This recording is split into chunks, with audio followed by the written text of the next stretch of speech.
there are circumstances in the U.S. where little kids come in illegally because of their parents. But they come here and this is their whole life. They have no history in their home country, right?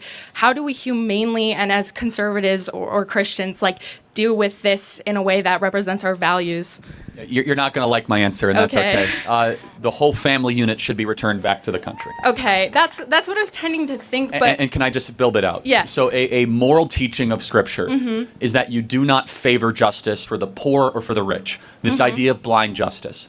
And if we agree it is wrong to do this, and we say, okay, what's the most humane way? It'd be one thing if we say, hey, you separate the family, which ironically, people on the left actually want the family separated. Yeah. They say, oh, keep the kids and bring the parents back home.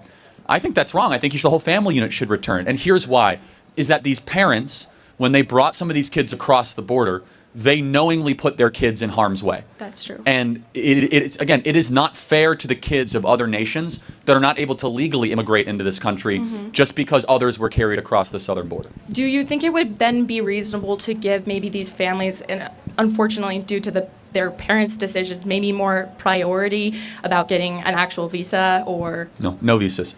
I know. I'm pretty harsh on this, and I'll tell you why. If we compromise on immigration law, then we do not have immigration law. We must be uncompromising in the enforcement of law, period.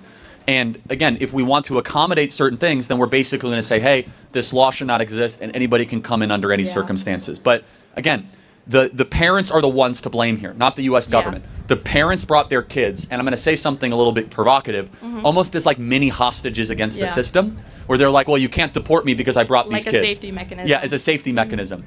And by the way, just so we're clear, some of these kids are brought across in sex trafficking ways. Some of them are brought in very cruel and unusual ways. And so, again, people don't always love that answer.